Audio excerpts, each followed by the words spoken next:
começar então os nossos estudos dessa semana do Evangelho segundo o Espiritismo, capítulo 7, Bem-aventurados os pobres de espírito, e o tópico 11, o orgulho e a humildade.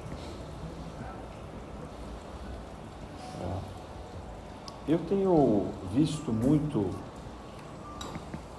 muitas discussões, tanto do lado da ciência, quanto da filosofia, da sociologia, uma retomada numa discussão sobre o egoísmo. Não sei se vocês ouviram isso. A gente vive um tempo em que os valores estão sendo colocados em xeque, todos estão sendo desconstruídos. Isso já estava previsto pela espiritualidade nessa época de transição planetária, e eu acho que serve até como um fator de prova da nossa fé, sabe? Do quanto a gente é capaz de reconhecer aquilo que são os argumentos sérios, voltados ao bem da humanidade, daquilo que não passa de um interesse individual ou comunitário de uma certa coletividade para resguardar o próprio benefício, resguardar também os próprios interesses, né? E o egoísmo é um tema muito caro para a filosofia. O egoísmo não nasceu como sendo uma coisa ruim. E dependendo da língua, ele assume sentidos diferentes. Então, há alguns pensadores que falam do egoísmo como se fosse uma necessidade de autoestima e também um interesse de sobrevivência ou do próprio bem-estar para, estando melhor, estando numa condição segura, se tenha forças e mais recursos para ajudar os demais. Isso é bonito da gente falar, mas infelizmente o que a gente vê é que às vezes quando nós já estamos bem financeiramente, de saúde e psiquicamente, enfim, nas condições daquilo que se espera que se possa determinar como bem-estar, as nossas atenções se voltam para usufruir dos prazeres da vida, que é o hedonismo, né? Então, o egoísmo, ele acaba, ao invés de ajudando a pessoa a construir algo melhor para a sociedade, ela se voltar para o próprio bem-estar, exclusivamente. E isso vira um processo cíclico e que nunca tem fim, porque essa satisfação plena não existe, né? A gente vive de satisfações momentâneas. Os prazeres, eles são momentâneos, eles passam, e eles não se sustentam. Então, a ideia do egoísmo, ela tem até uma terapêutica, digamos assim, quando você tem uma pessoa muito vitimada, uma pessoa que passou por circunstâncias de muita opressão, de muita perseguição, muito sofrimento, muito mal-estar, pessoas que têm uma dedicação imensa aos outros e não cuida de si mesmo, não acha tempo de cuidar de si mesmo.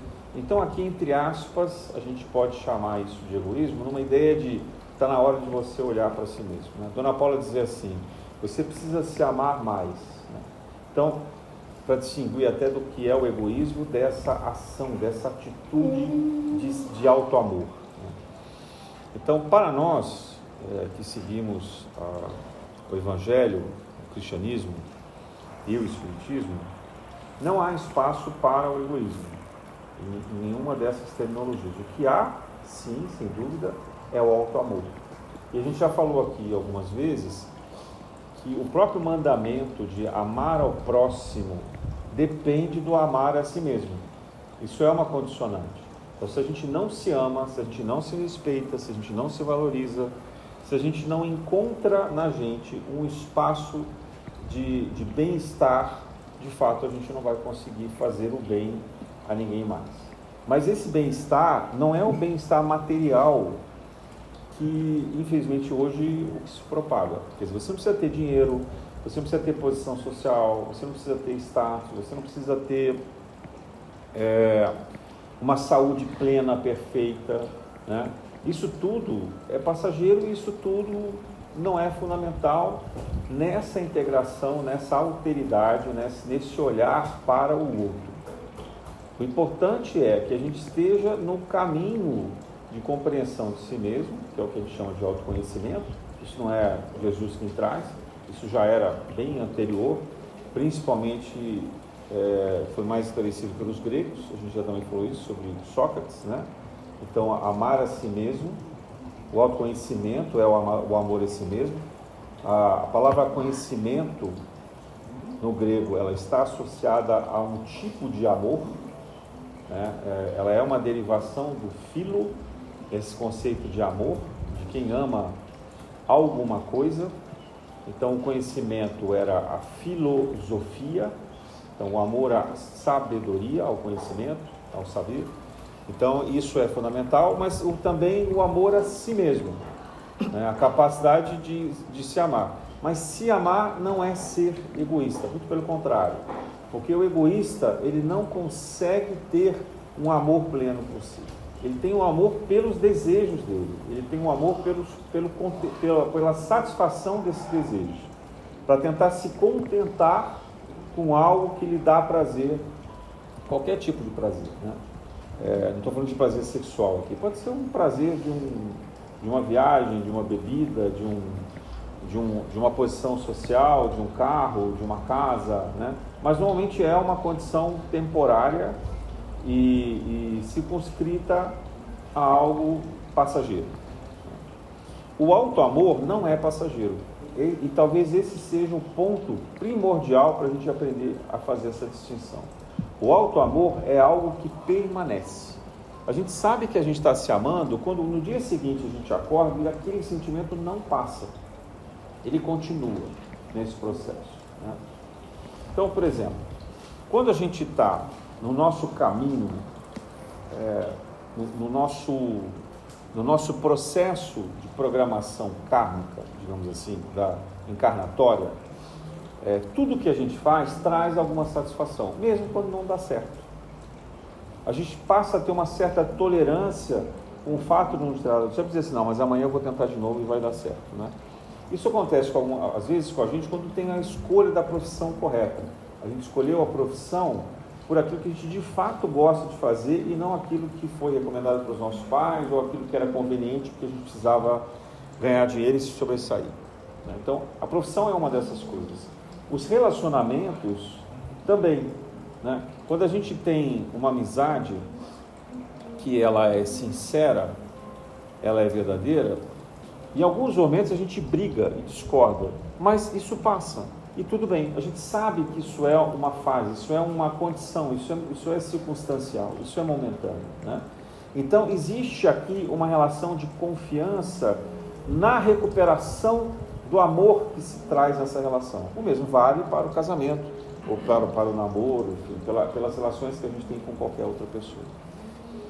Então, uma relação que ela está num caminho coerente com a programação espiritual, ela nos traz um sentimento estável de bem-estar em relação a essa relação, em relação à pessoa com quem a gente convive, seja na amizade, seja na relação de pais e filhos, de irmãos, né? Seja na relação amorosa.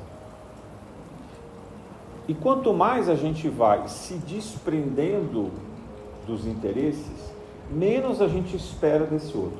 Mas essa relação, ela se torna espontânea a ponto de ela não ter condição nenhuma mais. Diz assim, não, eu sou teu amigo e pronto. Eu não estou esperando que você retribuya. Nessa altura do campeonato, eu não espero mais que você está passando uma fase ruim, já entendi. Você está precisando de outra coisa, eu estou aqui para te ajudar, né? É isso que faz também, às vezes, uma relação amorosa, se diz lá na promessa inicial, né, na saúde e na doença, quer dizer, quando um dos dois entra numa fase crítica, perde o emprego, tem uma crise financeira, ou fica doente, está passando por um momento difícil, né? A relação se sustém não por obrigação, se sustém porque há ali de fato uma relação mútua de amizade, de dedicação, que ela encontra uma razão de ser, ela não está forçada ali por uma formalidade, um contrato matrimonial, né? Essa relação se sustém porque de fato há um amor desprendido. Há ali um interesse de se fazer, de se tomar esse cuidado. Bom, o orgulho e a humildade, que são os tópicos escolhidos aqui nessa passagem especificamente, né? O orgulho ele é um derivado do egoísmo, assim como a humildade ela é derivada do amor. Em que condição? O orgulho ele nasce de uma certa arrogância, de uma certa prepotência, de uma certa ganância, né? de uma tentativa normalmente frustrada de autoafirmação. Então, o indivíduo que sente, que vê em si mesmo uma fraqueza, trauma de uma condição de desamor, não porque os pais tenham demonstrado desamor, mas porque ele não se satisfaz com o amor que recebe, ele não encontra consonância nos seus desejos e do amor que ele acha que ele necessita. Então, ele frustrado com essa condição, ele busca uma compensação. Essa compensação, na psicologia, a gente costuma chamar de autoafirmação. Então, é uma condição em que a pessoa se impõe perante o outro para mostrar que ele pode, para mostrar, ele ou ela, né? Que o indivíduo pode, que ele consegue ser mais e que ele é mais importante e que ele, consequentemente, merece a admiração e o respeito dos demais. É claro que isso pode ser algo canalizado para o bem. Uma pessoa que tem uma característica de liderança muito forte, ela tende a ser uma pessoa também orgulhosa e de autoafirmação. Né? A gente encontra, inclusive no meio espírita, várias pessoas com essa característica quando eles se destacam. E qual é a grande prova da vida deles? A vaidade. Né? Porque a pessoa começa a crescer, a ficar famosa, a ter uma certa credibilidade, a ter audiência, e aí o desafio é saber se ela não vai se trair por essa autoconfiança, por esse excesso de confiança. Né?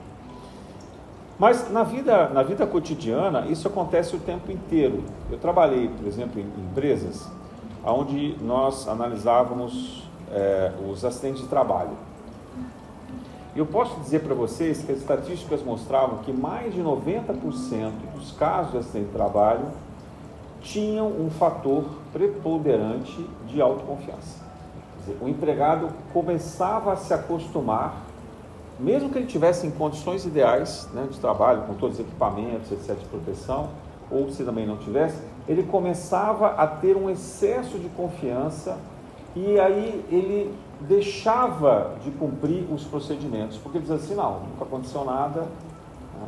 Teve um exemplo típico disso, uma pessoa subir no andaime, ao invés dela, a cada passo que ela dá na subida, de tirar o cinto de segurança, tirar o grampo e colocar em cima para dar o segundo passo, o terceiro, o quarto e o quinto, chega uma hora que ela ganha confiança e fala assim, não vai acontecer nada, eu vou deixar para colocar o cinto de segurança lá em cima. E numa dessas ela escorrega e cai. Estou dando um exemplo simples aqui, banal, né? Então, o excesso de confiança, ele é arrogante. O excesso de confiança, ele é fruto desse orgulho e também desse egoísmo. O egoísmo no sentido de se autovalorizar demais, de provocar essa autoafirmação, né? Dizer, ó, eu posso, eu consigo fazer. Então, veja, isso acontece em qualquer classe social, em qualquer gênero, masculino, feminino, o que for. Ele acontece em qualquer circunstância e, às vezes, nos pega de surpresa já num estágio mais avançado da vida. Porque a gente, somando as experiências, a gente acha que a gente pode. Né? É claro que uma criança, ela também se atira muito, mas aqui, na criança, não é um orgulho. Né? Na criança, a falta da experiência, é o contrário. A gente não ter a experiência, então a gente vê na criança que ela tem menos medo de se expor, digamos assim. Não é que ela tem coragem, porque a coragem pressupõe já a experiência e o domínio do medo. Né? No caso da criança, é porque ela realmente não tem uma visão clara sobre isso. Uma outra circunstância bastante comum no nosso cotidiano é o carro. Né? O carro é uma prova das mais difíceis do nosso tempo, dirigir, né? Seja de carro, moto, bicicleta, qualquer veículo de velocidade, né? Pode ser um skate. Por que a gente faz isso? Porque a gente começa a achar que a gente não vai sofrer um acidente, que aquilo não vai provocar um acidente e que a gente tem um pleno controle da situação. Mas a gente se esquece que o equipamento pode falhar, a gente pode se distrair alguns milésimos de segundo e outras pessoas podem estar vindo em nossa direção sem que a gente tenha controle sobre elas. Quando que hoje o excesso de confiança acaba sendo mais prejudicial? É no uso do celular durante o tempo de direção. Quer dizer, olhar o celular ou digitar principalmente, né? Enquanto se dirige. E a gente acha que aquele milésimo de segundo ali, aqueles pequenos segundos, que eles não vão atrapalhar a nossa concentração. E obviamente que os acidentes acontecem aí. Um dos exemplos estatísticos mais comuns de hoje é o aumento significativo dos abarroamentos, né, das batidas laterais, que não existiam quase antigamente. Quer dizer, alguns anos atrás isso praticamente não existia. E hoje a coisa mais comum que tem é você ver um carro se deslocar para a lateral, quer dizer, ele muda de faixa para a esquerda ou para a direita, por quê? É o tempo que a pessoa está olhando o celular e ela perde a noção da direção. Então isso está no dia a dia. Pode acontecer na cozinha, né? A gente é acostumado a fazer cortes de coisas, de repente se corta ou se queima. E isso acontece também nos relacionamentos. Quer dizer, com as pessoas com quem a gente mantém uma relação mais intrínseca, a gente vai ganhando um excesso de confiança no sentido da autoafirmação, de se sentir poderoso daquela relação e deixa de lado o cuidado, deixa de lado a atenção, o afeto, o respeito, né? Vai deixando em segundo plano. Então, esse segundo plano é também fruto desse orgulho, desse egoísmo, dessa distração amorosa que a gente constrói.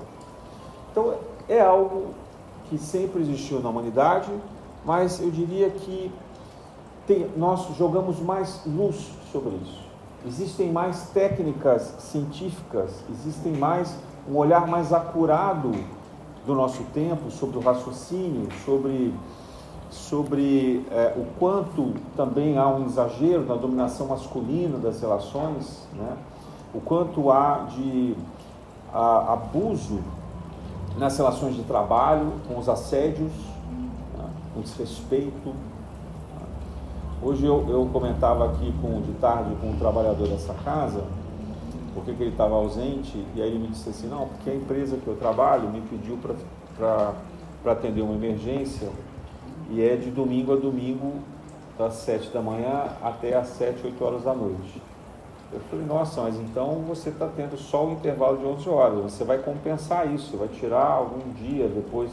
Não, só se o meu chefe deixar, mas tem que ser negociado, quer dizer. E aí eu falei, como é que é isso lá na empresa? Ele falou, não, isso é normal. Então assim, essa ideia do que é normal, né? Então assim, nós estamos precisando de você. É como se o ser humano virasse uma coisa, uma máquina. Então a gente exige. E isso é muito comum. Eu trabalhei em empresas de hospitais durante muitos anos. A coisa mais comum que tinha eram os plantões médicos e de equipe de enfermagem. Né? Plantões de 12 horas que viram 24, que viram 36 assim num piscar de olhos. Bom, normalmente a gente costuma tratar do orgulho como se fosse algo distante. Assim, a nossa geração, principalmente quem seguiu uma tradição católica ou protestante, olha pela visão do Evangelho como se o orgulho fosse algo muito associado a uma condição de poder, né? Então a pessoa está num degrau acima e ela se impõe pelo orgulho. Mas se a gente observar, e é isso que eu digo que a ciência evoluiu, o orgulho está nas pequenas coisas. A gente não encontra esse orgulho apenas em quem exerce o poder ou em quem tem uma condição de ascendência sobre outras pessoas. Às vezes é o contrário. Às vezes o orgulho está em quem está embaixo. Aquele que é subordinado é que não aceita a condição de ser comandado, de ser liderado, de ter que obedecer, o que produz em si uma revolta. Não, esse chefe não merece estar onde está. né? Ou o meu pai não tem o direito de... Né? A gente sempre, nessa condição desse orgulho, a gente encontra uma justificativa para tentar dizer que nós somos muito melhores, que nós estamos numa condição muito melhor, que a gente faria muito melhor. Né? Vocês querem ver aonde esse orgulho se manifesta coletivamente? É quando há um discurso político. Não importa o lado, tá? Não importa o candidato. Quando a gente começa de uma forma muito agressiva a ter uma certeza sobre o comportamento de um político, é porque a gente está demonstrando esse orgulho. Porque nós não temos sequer a empatia, e aí o oposto à humildade, né? O oposto do orgulho, de se colocar naquela condição e de pensar o quanto deve ser difícil o desafio de ser um governante, em qualquer escala. O quanto deve se sofrer de assédio, quantas circunstâncias dificílimas se deve ter, quantos acordos, às vezes inevitáveis quase, que situação impossível as pessoas se veem diante dessas circunstâncias em que tem que exercer a governança ou a direção sobre várias e várias pessoas. Então isso vale para os políticos, vale para as pessoas que têm cargos de gestão em grandes empresas, vale para aqueles que têm os recursos financeiros, vale também para as pessoas que, como nós aqui, fazem a direção de uma casa espírita, ou o que for, né? E quem tem que se subordinar passa por uma prova de resignação, uma prova de saber ser obediente. Por isso também que um dos critérios mais exigidos pelos espíritos, os mentores e guias com quem nós trabalhamos, é sempre a disciplina. Né? Disciplina no sentido de aceitar com determinação aquelas orientações que nos são passadas.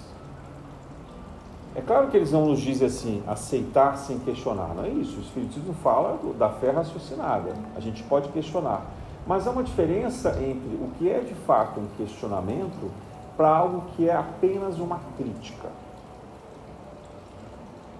Então, esse sentimento, sempre se colocar numa condição de eu faria melhor, ou fulano não sabe o que está fazendo, ou eu estou falando aqui dos cargos de hierarquia, mas pode ser dos nossos pais. Né? Então, criticar demais alguém que está do nosso lado, que tem uma tarefa diferente da nossa, mas que a gente tem certeza absoluta que a gente faria melhor se a gente tivesse aquela tarefa no lugar daquela pessoa, né? Sem olhar para nós. Bom, isso está muito claro numa passagem do Evangelho, que é a comparação que Jesus faz com o cisco e a trava no olho. Né? Uma pessoa que tem uma trava enorme, reclamando de um ou outro que tem um cisco no olho. Quer dizer, alguém que tem um defeito muito maior, muito grande, mas que enxerga no outro aquele defeitinho pequeno que tanto incomoda, que tanto atira do eixo. Então, o orgulho, no nosso tempo, ele está em todas as condições. E ele fica travestido de egoísmo, na maioria das vezes. Então, orgulho e egoísmo não tem muita diferença. Às vezes ele também fica travestido de vaidade, que eu diria que são apenas derivados de um mesmo sentimento de autoafirmação, de uma mesma necessidade de querer se impor sobre o outro, por se sentir melhor, por se sentir mais capaz, por sentir que o outro é inferior, que o outro não merece a posição que ocupa. Nesse caso seria até inveja, né? A gente olhar com o outro com inveja, porque vê que o outro está numa posição que nós ambicionamos e não conseguimos ter. E aí a gente vai perdendo os escrúpulos nesse caminho. Então, Jesus nos provoca essa reflexão a respeito do que vem a ser a humildade. Eu também queria tirar aqui a humildade daquele sentimento desenvolvido, principalmente durante a Idade Média, que a gente tem alguma herança, de ser servil, de ser subserviente, né? De como se uma pessoa humilde, ela tivesse que engolir sapos o tempo inteiro, que ela tivesse que aceitar ser maltratada, ser destratada, ser violentada, oprimida, e aquilo fosse a coisa mais normal do mundo.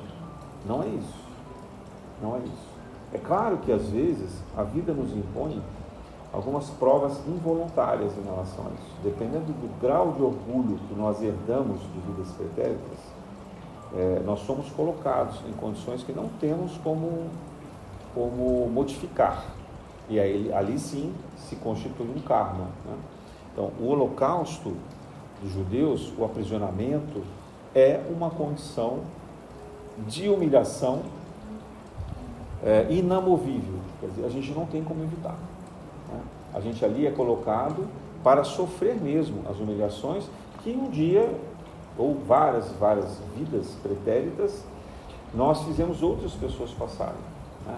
E isso não é por castigo, mas para que a gente entenda na própria pele, na própria carne, esse sofrimento, na própria psique, o quanto isso dói, o quanto isso constrange, o quanto isso machuca, né? E nos torna doentes diante disso. Bom, a humildade, então, se ela não é submissa nesse sentido, quando se pode optar, né, quando está ao nosso alcance, ela requer um cuidado na forma de se desvencilhar dessa opressão. Hoje está muito em moda, por exemplo, utilizar a comunicação não violenta. Mas a comunicação não violenta ela é muito útil nos processos pedagógicos, educativos e até de negociações. Mas às vezes, numa condição em que se está diante de uma pessoa violenta, de uma pessoa que ela não entende como um animal, né, num instinto animal, num impulso animal, ela não entende outra linguagem, então é preciso compreender que a contra-resposta, às vezes, precisa ter uma firmeza, né? Embora não necessariamente seja violência, mas ela precisa ter uma firmeza na dosagem. Então, a humildade, ela vai requerer isso, né? Que a gente seja capaz de distinguir a sutileza dos gestos, de não se submeter à opressão, de não se submeter a uma humilhação, uma subjugação, mas ao mesmo tempo de não revidar, de não querer se vingar daquele gesto, de não humilhar o outro publicamente ou de não impor ao outro uma violência na mesma proporção ou até maior. Quer dizer, quando Jesus fala dar a outra face, ele nos pede ao mesmo tempo que a gente aprenda a ter uma esperteza, ele diz, sede espertos como as serpentes. Então, nós precisamos saber lidar com o outro, nós precisamos compreender a fraqueza do outro, que não é muito diferente da nossa fraqueza. Às vezes o que a gente tem de diferente são os momentos que a gente está vivendo. Como eu falei, muitas vezes os relacionamentos de amizade ou amorosos ou até familiares começam de uma forma bastante equilibrada e caminham para um grau de opressão, para um grau de violência, para um grau insustentável, nesse excesso de orgulho, nesse excesso de egoísmo que se impõe, de autoafirmação, né? E qual é a saída? A saída é um ato firme de decisão. Às vezes requer até o auxílio de uma autoridade policial. Se for muito violento, né, requer, por exemplo, que haja uma constrição judicial, impedindo que a pessoa se aproxime da gente. Quando houver uma violência grave, isso faz necessário. Outras vezes requer uma atitude de separação, de distanciamento, mesmo entre familiares. Então, a firmeza, ela precisa, a firmeza na humildade, né, ela precisa se mostrar que aquele gesto, aquela atitude, ela é de esclarecimento. Ela não é uma atitude apenas em benefício da pessoa que a toma, mas ela provoca um benefício para todos que estão no entorno. E isso é difícil para a gente às vezes distinguir, porque a nossa sociedade não está muito atenta a isso nesse momento, né? O que eu vejo é muito uma atitude de tentar, você precisa aprender a se salvar, né? Individual ou coletivamente. Quando a gente pensa no movimento coletivo, então a gente vê fortalecimento de grupos. Então, você tem um movimento feminista, você tem um movimento as vidas pretas importam, né? Você tem um movimento LGBTA+, você tem coisas desse tipo. Ok, eles são importantes, né? Não estou dizendo que eles não são importantes sim. Às vezes até esses movimentos ajudam na questão individual, pessoas que não têm formas, não têm meios, não sabem como se defender, eles se sentirem fortalecidos. Mas quando esses movimentos se organizam, não existe, às vezes, um cuidado na organização pela perspectiva social de se buscar o equilíbrio, de se buscar o processo pedagógico de educação do outro, mas sim o de punição e o de constrição. Quer dizer, é como se a gente estivesse tentando usar o mesmo grau de força.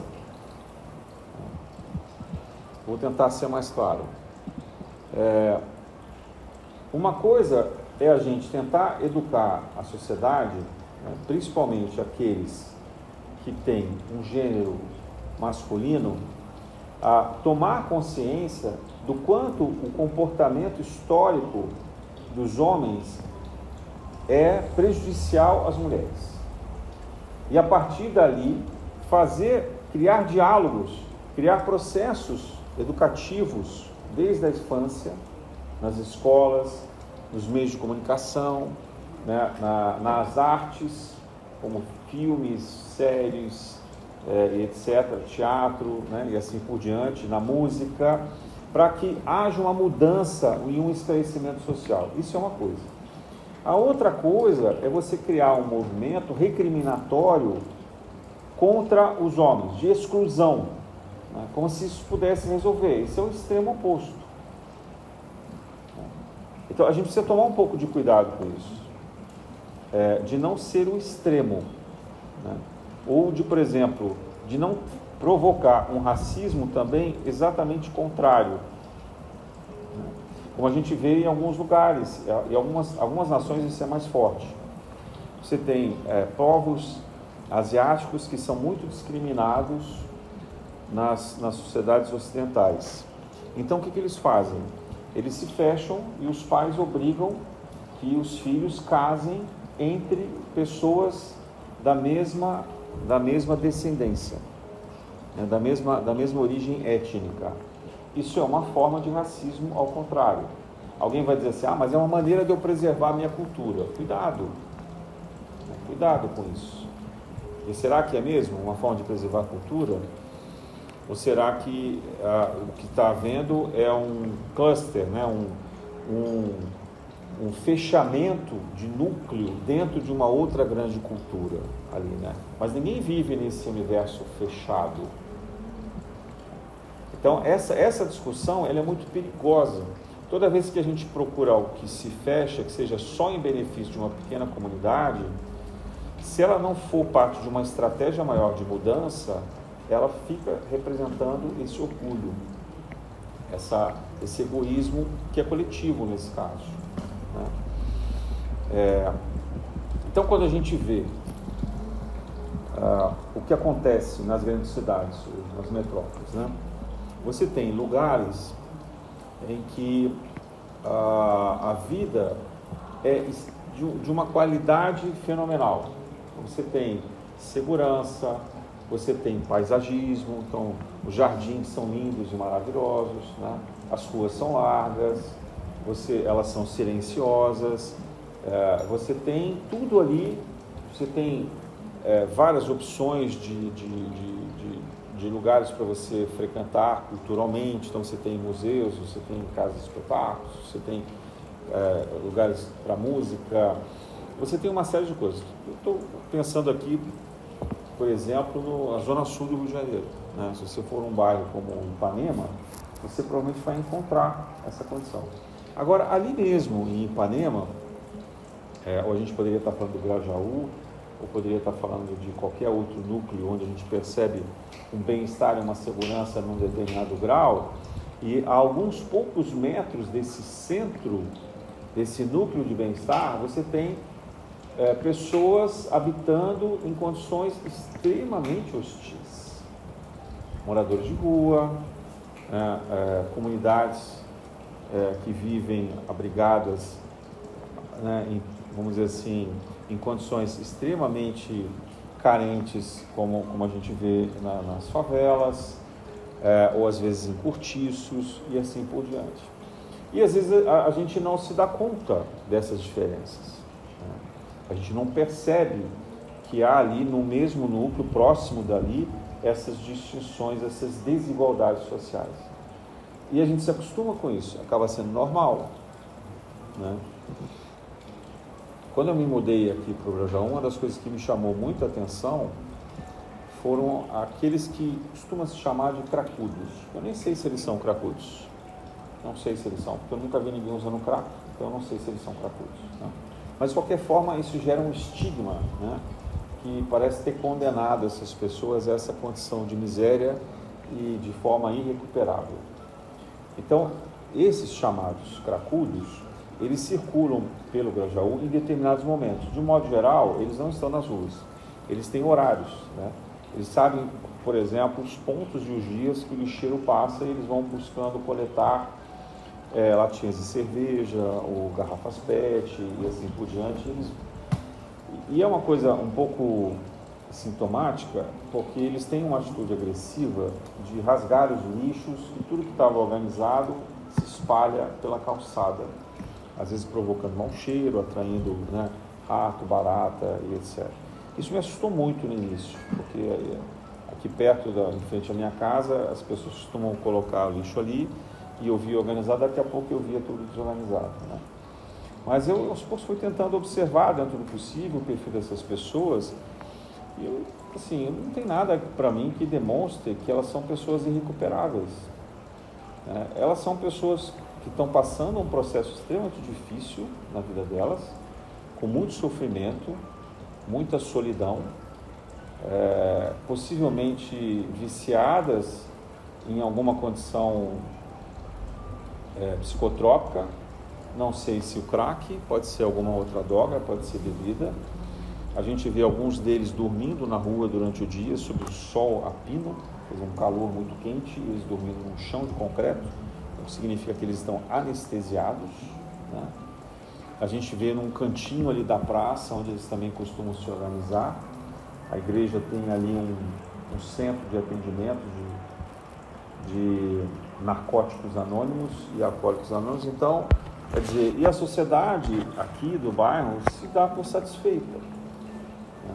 Eu vejo algumas pessoas que se mobilizam a oferecer alguma ajuda, uma ajuda bem pontual, porque também eles próprios sentem a necessidade de serem agressivos, e a gente ouve isso às vezes, os gritos pelas ruas, né?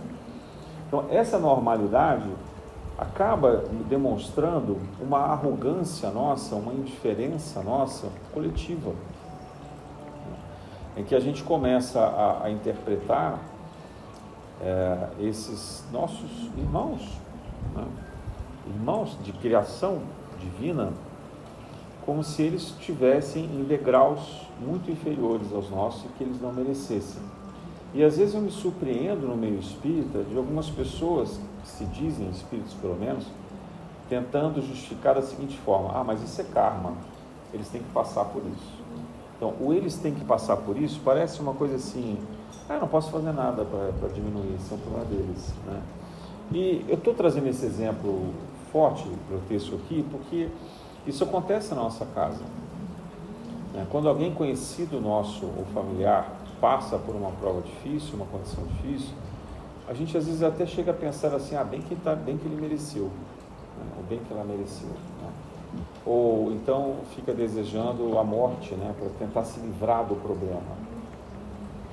Tem sido muito frequente o desenvolvimento de doenças degenerativas, ou doenças de desordens psíquicas, alguns tipos de esquizofrenia, transtornos, né? E depois as síndromes como a demência, como a Alzheimer, que são mais próprios às vezes da idade, em que quando isso acontece próximo de nós, o comportamento e os sentimentos que nos invadem é de tentar nos livrar disso da melhor maneira. E às vezes até a gente chega a ficar cego de alternativas, né? É claro que algumas vezes a gente não tem outra alternativa senão recorrer ao amparo clínico de uma internação e etc. Mas até que ponto o melhor remédio e o remédio necessário para esse cuidado não é o amor e a assistência? Quando será que um abraço, uma repetição seguida de cuidados não cura mais do que uma medicação clínica, uma intervenção clínica? E às vezes essa cura, esse tratamento não é suficiente para um resultado imediato, mas ele é uma semente.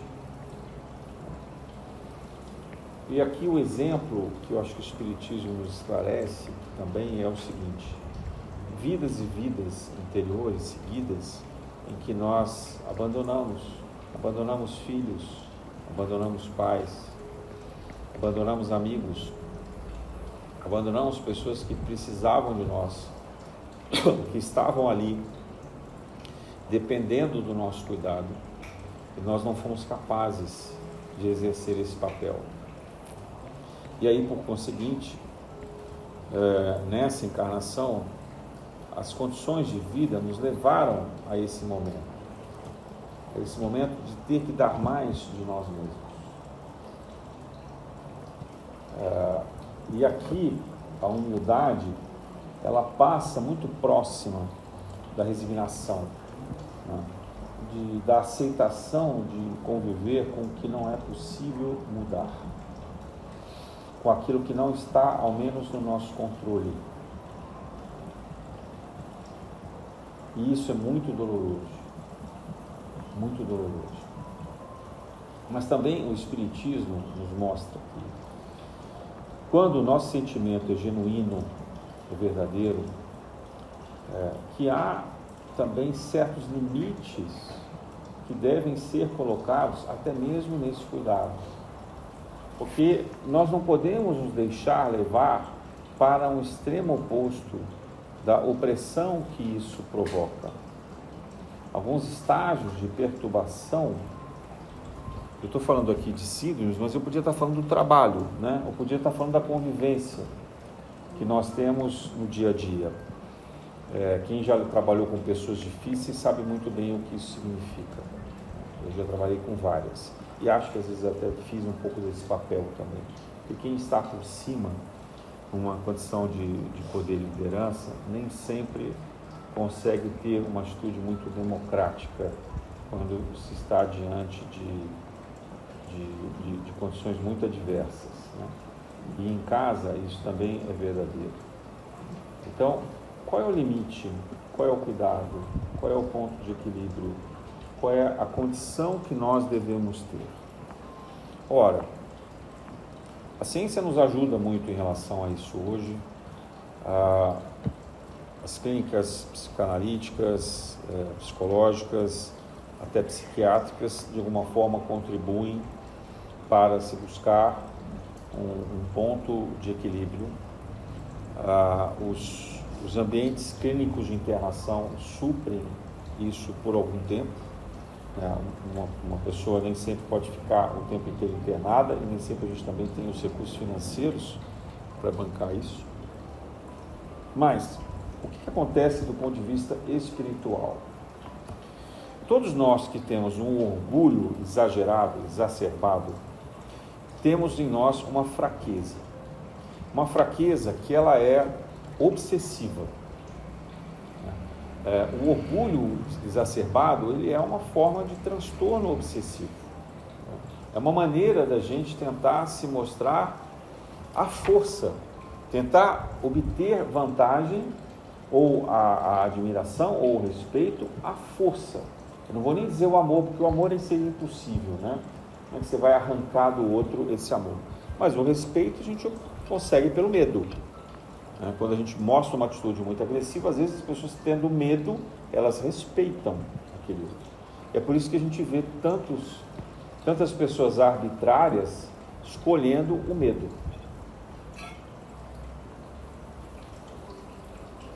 Quando eu comecei a trabalhar em grandes empresas, fazendo esses cursos de administração interna, gestão, se falava muito assim: um líder conquista os seus subordinados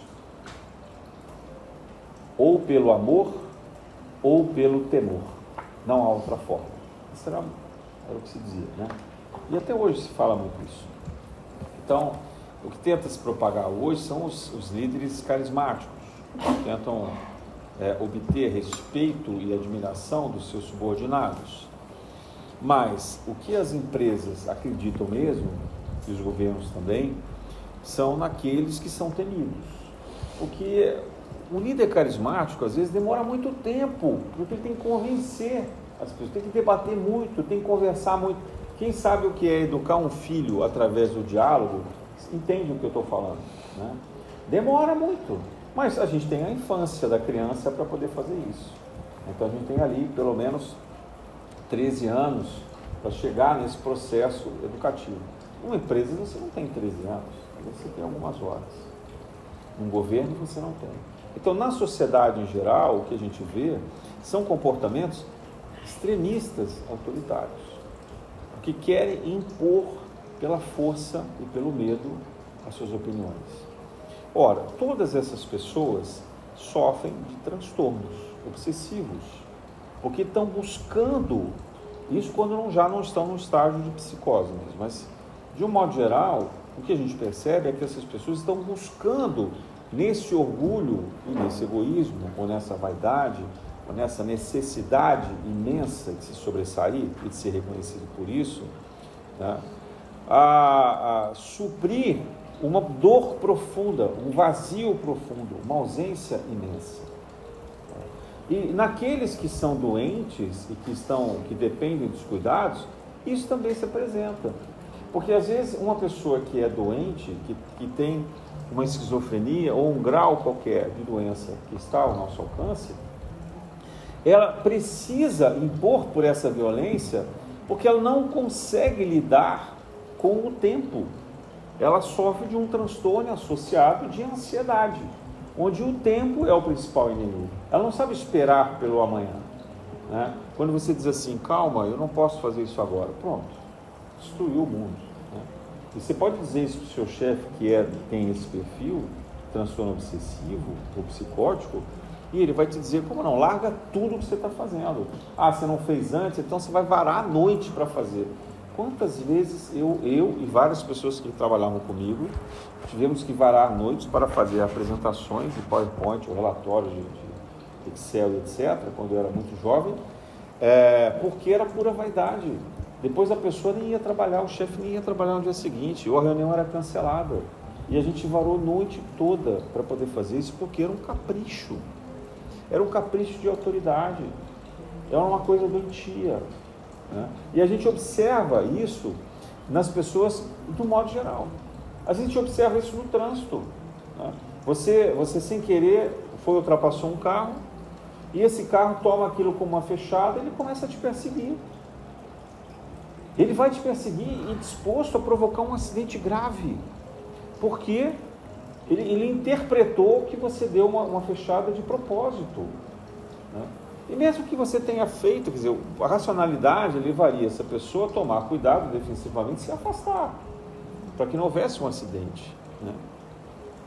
Então, falar, por exemplo, uma palavra que eu nem cheguei aqui, mas o perdão é impossível nessas condições. Porque como você vai discutir a hipótese de perdão para alguém que sequer entende a própria atitude? Como é que você pode falar em humildade para alguém que está completamente imerso nessa confusão mental? Para essa pessoa, a humildade vai soar como uma fraqueza. Por quê? Porque ele está vivendo uma distopia de um comportamento heróico, que segundo a sua imaginação, segundo o seu delírio, né, muitas vezes, ele precisa dessa condição de valentia, de imposição do controle. Então veja que Jesus falava isso há 2000 anos. E isso é extremamente atual. E não tem remédio para isso de imediato. Não existe cura imediata. A cura para isso é um processo longo de autoconhecimento, de trabalho espiritual, principalmente voltado à caridade. Aí, por que a caridade aqui é importante? Porque a caridade nos leva ao outro, ou seja, ela faz com que a gente se desligue do próprio ego. Até então, para esse perfil que eu falei de orgulhoso, tudo é ele mesmo, o mundo é egocêntrico, né? É antropocêntrico, é dele voltado para ele mesmo. Tudo gira em torno dele, ele é incapaz de ver a maldade que ele está fazendo, ele vê a maldade que o outro faz para ele. E aí os discursos ficam fanáticos, os discursos ficam cegos. Você não tem argumento, você não consegue argumentar com essa pessoa, você não consegue falar para ela que o que ela está fazendo é um tremendo absurdo. Eu vou mencionar aqui o fato, não vou mencionar o nome, mas aqui no Rio de Janeiro houve uma determinação essa semana, uma tentativa de determinação essa semana, se proibir, por exemplo, a alimentação vegana e vegetariana nas escolas. O argumento dessa pessoa era até de que as pessoas que optam pela alimentação vegana e vegetariana não são éticas. E usam também uma outra argumentação, que é o fato histórico de que nós somos carnívoros. Por exemplo, não dá para discutir argumentativamente com uma pessoa que está nesse ponto, porque ela se sente tão convencida e tão orgulhosa, tão arrogante na sua posição argumentativa, que ela é incapaz de ouvir o outro lado. Ela é incapaz de ouvir o absurdo da violência que as próprias Nações Unidas, né, que o próprio organismo da ONU que cuida de alimentação e vários outros organismos internacionais têm recomendado que se deixe a alimentação carnívora, não só pelo mal-estar que causa à saúde, mas principalmente pelo dano ambiental que causa. E ele estava tentando dizer exatamente o contrário, que o dano ambiental está no veganismo e no vegetariano. Então, essa postura, ela é de um orgulho, de uma arrogância tão grave que não tem argumentação que se possa ter. Então, nesse caso, a resposta humilde, sensata, é não se subordinar a esse argumento, mas não entrar no debate, porque esse debate não vai levar à solução. Pelo menos não no debate das redes sociais, no debate das mesas de bar, das mesas de família, das mensagens de WhatsApp e assim por diante, né? Quer dizer, quem estiver lá ocupando o papel político, esse vai ter que debater. Numa condição de sociedade civil, quem faz parte de movimentos de alimentação pró-vegetariana e pró-veganismo, deve sim se ocupar do debate. Mas o que eu digo não adianta a gente, na individualidade, se revoltar, porque a humildade requer a compreensão da ignorância do outro, do estágio de ignorância que essa pessoa, na condição do extremo orgulho, se torna incapaz de compreender um argumento diferente. Aonde a gente vê isso nos evangelhos? Jesus debatendo com os fariseus. Ele sabe que não adianta ele entrar lá no templo ou nas sinagogas e ficar dizendo para os fariseus que o que eles fazem está errado. Ele diz isso e ele se afasta. Ele não fica em Jerusalém, ou ele não fica... Quando ele vê esses ambientes, ele firmemente diz contrário a isso. Firmemente diz o quanto eles são hipócritas, ou sepulcros caiados, que é o argumento que ele utiliza, e ele se distancia. né? Ou quando ele, por exemplo, tira ali dos comerciantes a condição de venda, quer dizer, ele desmancha aquelas barracas todas de uma forma firme, não violenta, mas firme, né? Para demonstrar que a casa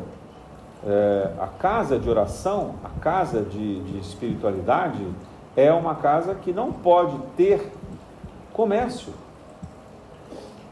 não pode ter um abuso das outras pessoas, uma exploração das outras pessoas. Então, a humildade, ela, ao contrário do que a gente imagina de ser um ato passivo, muitas vezes ela é um ato ativo, firme, porém é preciso dosar o momento e a condição desse debate.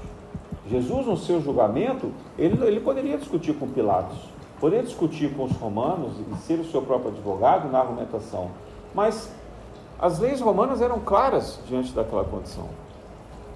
E não havia argumento, e não havia provas contra ele. Na verdade, Pilatos sabia. Pilatos queria inocentar Jesus, não conseguiu, não teve a firmeza moral de fazer isso, né? E, do outro lado, o Sinédrio, eles estavam tão convencidos, eles estavam manipulando tanto as informações e as condições, que qualquer argumento que se utilizasse ali seria inócuo. Qualquer debate seria ineficaz. Por quê? Porque a maldade já estava instalada. Era puro arbítrio, puro arbitramento.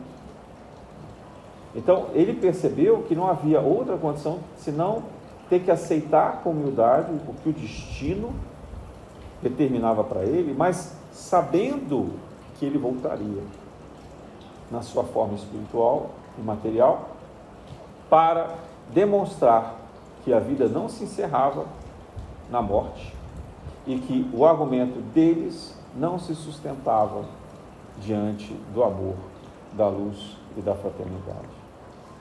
Então, esta é uma provocação para os nossos tempos. Compreender o orgulho escondido na nossa vida, desde os atos mais simples e sutis, até aqueles que são muito evidentes, mas que às vezes a gente não se dá conta de tão evidentes que eles são, de tão arbitrários que eles são, né? E de quanto isso produz em nós uma inconsistência na vida, mas a gente não reage, a gente fica passivo diante disso. E de outro lado, uma humildade que ela jamais é passiva. É uma humildade firme e corajosa de se impor pela atitude. Algumas vezes sim, pelo silêncio, para não provocar um debate vazio, que não vai levar a lugar nenhum, senão o aumento da violência e da ignorância, mas, ao mesmo tempo, uma atitude firme e coerente com esses valores da fraternidade. Então, é uma humildade que ela se impõe ao orgulho pela condição de convicção e de alteridade, de olhar aquele outro na sua condição também de doente e de ignorante. E acreditar com fé na espiritualidade que nos acompanha, que nos ampara, que sabe das nossas dores, sabe das nossas dificuldades e que intercede por nós para poder amenizar, dentro do possível, as provas que a gente passa. Na graça de Deus.